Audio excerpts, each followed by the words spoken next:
So here's the thing about youth soccer in 2026.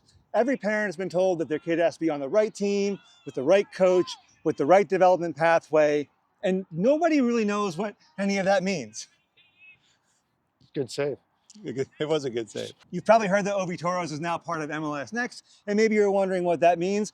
I was too, so I thought I'd ask someone who knows. With me today is Clarence Goodson. He's got 46 caps for the US men's team. He has played professionally both domestically and abroad.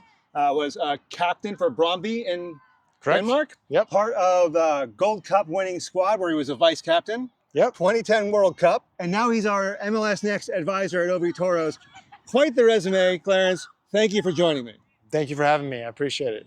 So, you grew up in Northern Virginia. What was youth soccer like for you, and what do you wish had existed back then? Man, good question.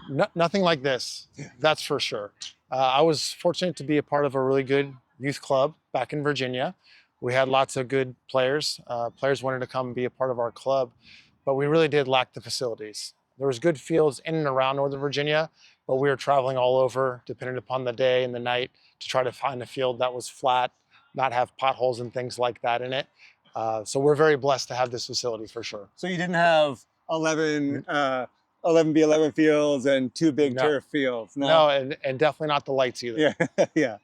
Awesome. What is one moment from your U.S. men's national team or World Cup experience that still gives you chills?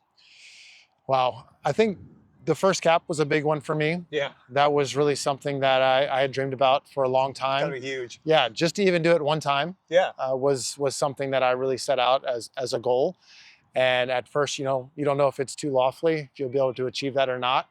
So just being able to do it the first time was massive. Yeah. And then fast forward, I'm starting to be part of the team. I made the World Cup roster.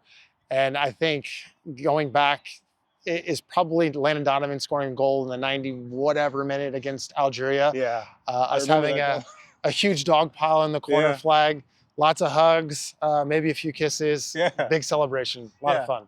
Awesome. Hey, so I'm using the word cap, and for those of you who don't know what that means, it's basically soccer shorthand for an international appearance in a game for your national team. There's a whole history to it, but we don't need to get into that right now. So you played in Europe and in the MLS. What did each environment teach you that the other one couldn't? Well, I came into MLS at a time, 2004 actually, where there was only 10 teams. Yeah. The league had gone through some transition. 2 teams had dropped off. It was hard to make a roster. Only 10 teams, lots of players fighting for positions. I was fortunate enough to be able to make the team. Yeah. I got drafted 7, went to FC Dallas. Dallas Burn at the time, long time ago. Mm-hmm. The facilities weren't what they are now. Yeah. So it was something that you didn't have the best of the best at that point. Yeah. So you had to make do. We were actually in an indoor soccer facility. That was kind of where our dressing room was. Yeah. But I learned that I had to be on my game every day. Yeah. Of course, you can make mistakes. That's okay. But man, only 10 teams and everybody wants to be a professional soccer player. So that was something that I really learned early on. Going to Europe, it was really eat, sleep, breathe the game, especially in some of those markets where that was the #1 sport. There wasn't really many competing factors. So if you didn't have maybe the best game, you might not want to go into the city square the next day. Yeah. They'll let you know about it. Yeah. So, but good experiences all around, definitely different. I think some of the technique that I learned in Europe was something that maybe I'll take a step back. In the US, you had some athletes, definitely some very good players, but also athletes. I would say in some of the markets, other than like the really big best clubs and best teams, you don't always have the best athlete, but their technique is just absolutely incredible. Yeah. So you really learn the importance of like a good first touch, being able to pass and trap the ball. Sounds so simplistic, but it matters. The fundamentals matter. Fundamentals matter. At any level. Absolutely. So what made you come back to the youth side of the game? I love youth development. It really is a passion. I love being around this generation, the ones that are coming next. I love helping to teach them, to raise them up, to help them learn from some of my past experiences. Anything that I can give them, I want to do that. That truly is a passion of mine. And the fact that I get to do that in a youth club, all the better. Oh, awesome. So for the parents who are just hearing the term, what is MLS Next and why is it a big deal that we're now a part of it here at OV Toros?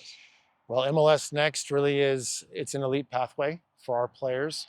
It's bringing together the best talent throughout the United States. It's not a league that you can just sign up for and get in. There is a vetting process. So we had to go through a lot of layers to even be able to have a conversation about being in MLS Next. And now that we've been selected to be a part of it, it really is an opportunity to have the best players involved in the club from throughout the South Bay and compete against the best talent in this area, and not just nationwide, right? And nationwide as well. Well said, because we're going to be playing in tournaments where the best teams are going to be coming. So MLS Next Cup and MLS Next Fest. Absolutely. Big opportunities. Yeah. How is competition and training standard in MLS Next different from the typical club experience? Yeah, that's a very good question. So I think a lot of it is coming down to when you bring in the best players, right? You're competing against the best, so you have to be on your game. We talked about fundamentals previously, right? Yeah. So there's an expectation that every training is going to be very challenging. It's going to stretch you. You're going to learn. And you're going to, again, be playing with and against the best players in practice. And then you take that into the games on the weekend. And I think it's really going to elevate all of our players throughout the entire club. Yeah, and I guess everybody wants that spot too. So it kind of, what I'm hearing from you is it's pulling parts of the experience that you had from Europe and parts of the experience that you've had playing here, just, at the youth level, which I think is kind of awesome. So yeah, absolutely. Yeah. You've seen the pathway from both ends. You were a youth player, you were a professional player, you played internationally. What doors does MLS Next actually open for a player? College, pro, national team pools? Like, be realistic. Sure. Yeah, I think there's layers to that, honestly, right? So we talked already about being able to have really good trainings. Obviously, we have good facilities. We know that. That's why we've been able to, get into MLS Next. But it's also competing against the players every day in training, that there's an expectation that you're coming prepared, ready to train. That carries over into the matches on the weekends. And then you're able to play in some of these larger tournaments where college coaches are coming. We just have to be honest about that. There's a lot more eyes and opportunity for the players. You'll also have MLS Next pro teams coaches coming to that as well. That's kind of the intermediate steps as you build up through the ranks.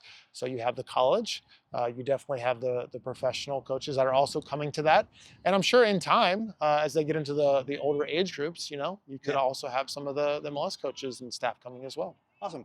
And I like that you call it training. I hear that you use the word training and not practice. For me as a coach, practice is what you do on your time, and training is what you do when we're here together as a team. So I love that. I love that mentality. I love that attitude at any level. So as our college advisor, what do you think the role looks like today, and how would you maybe go about helping a 15 or a 16-year-old or a 17-year-old in their journey and maybe trying to determine, are they college material, or how do I get there, that sort of thing? Yeah. I think first and foremost is really trying to work with players and parents on their goals, on what they want to ultimately achieve in the game. The college soccer landscape is forever changing. Right. You see new changes coming as well with the schedule and how in which they're going to play those things. So it's evolving is really what I'm getting at here. And one of my goals is to help parents and players understand what things are changing, and also to talk to them about what are the things that you would like to achieve. Number one, do you even want to play college soccer, right? That's commitment. That's a commitment. And it's also important for the player and the parent to be on the same page as well, right? So that we can properly help and assist them. I see my role as a sounding board, really, helping them to understand what some of the college coaches might be looking at, some of the expectations, how to best communicate, have conversations, and also hopefully develop some realistic expectations as well as they navigate, the college soccer recruiting landscape. So what do you think is one of the biggest mistakes you see families make in this process and trying to get their kid into, some sort of college or pro program? Just because you can get in doesn't mean it's the right fit. There you go. Right? Absolutely. And just because the parent wants the player to play college soccer doesn't mean the player wants to. So you really do need to have some real conversations. because ultimately it's the player, it's the student, Right. the student athlete that's going to be going into university Right. and needing to do the work day to day. And it's definitely an honor to be able to do that. Yeah. But it really is another job. Like it is. Yeah. So playing soccer in college is not the same thing as playing college soccer. Yes. Yeah. Correct. There's a lot more to it. There's a lot more to it. Yeah. First and foremost, what I would say is that you're going to be a student. Yeah. First and foremost. Absolutely. Right. At some point, soccer will go away. Even myself, when I got to play professional, it went away. Right. It's different now. So what are you going to do when it's all over? That's going to be the most important thing that you can do as you're stepping into the university. Yeah. What do college coaches really look for when they're scouting an MLS Next game beyond just like goals and touches, goals and assists? Yeah, a lot. Yeah. A lot. Otherwise, you'd have just wingers and forwards on every team, right? Every team would be 9s and 11s. Exactly. Yeah. And we know that that's not the makeup of a real Right, team, yeah. right? So one of the things that I hear a lot is communication can make you be seen on a soccer field, positive communication. Reactions is a big one. Absolutely. Whether you make a great pass, do you just admire your pass? Or if you Yeah. make a mistake, does your head drop down? Right. So reactions is a big part of the game. Of course, soccer IQ, understanding time and space, when to pass, when to dribble. On the other side, when to get tight, when to drop off. Those are some of the, they're not intangible, but those are really the soccer IQ things that I think coaches are really looking at. That players can really make themselves kind of be known and seen with communication, and then of course, the soccer IQ. I love that you say communication. If you've been on my team, you know that's a non-negotiable. Yeah. Communication. Every good team in history has been a loud team. Yeah, my teams as well. They've heard it a lot. Absolutely. So the unfortunate reality is that not every kid is going to go pro. What does youth soccer at this level give a player even when the ball stops bouncing after college? I love team sports so much. Yeah. Because we're constantly learning to work together to achieve a goal. That's the working world. That's Right. the corporate world. Yeah. Right? You're not always going to like everyone on your team. You're not always going to like everybody that you're going to be working with. Yeah. But you still have a common goal in mind, and you have to be able to work together, put differences aside, and achieve the task. Absolutely. And so with youth sports, that's really what I love most.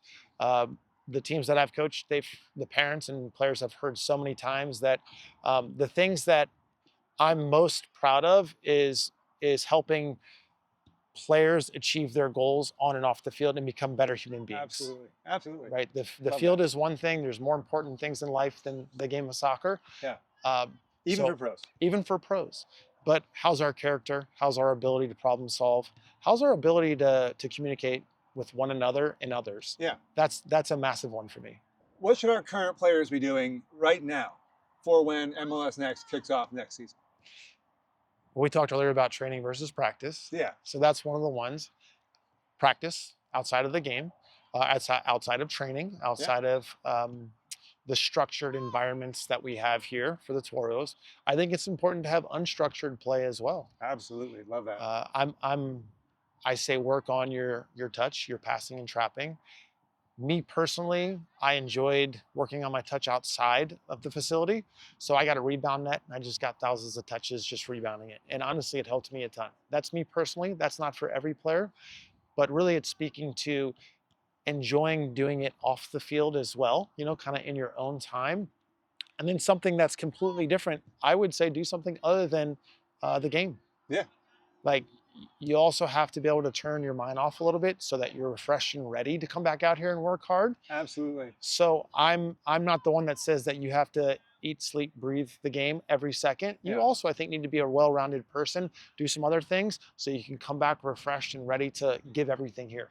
Definitely. Competition at this level is not just hard physically, it's hard mentally, and it's hard emotionally. Yes. So I totally get the need to do something to reset that whole balance. So 100%. Really, really good advice. So if you could go back and talk to 14-year-old Clarence Goodson, what would you tell him? This is a really good question.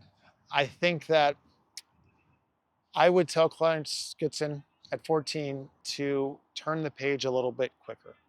So some of my reactions when things didn't go my way, to not dwell on it. I learned, especially early on with FC Dallas, when I got drafted there, some of the older pros, they said, hey, you got to turn the page. Yeah. If we lost the game, you got to turn the page. There's another one, there's another play, there's another thing that you can be successful in. But oftentimes, if you dwell on the mistake, it really compounds the problem, right? We have the ability to make more mistakes stacked up on top of one another. So I think that would be the biggest one is, you know, have kind of a little bit amnesia and turn the page and forget about mistakes very quickly and just keep going again. What is one word you want OV Toros players to feel, or one word you want to use and describe OV Toros players when they put on the MLS Next jersey next season? For sure, it's joy. Love that. For Absolutely. me, 100% joy. You have to enjoy it.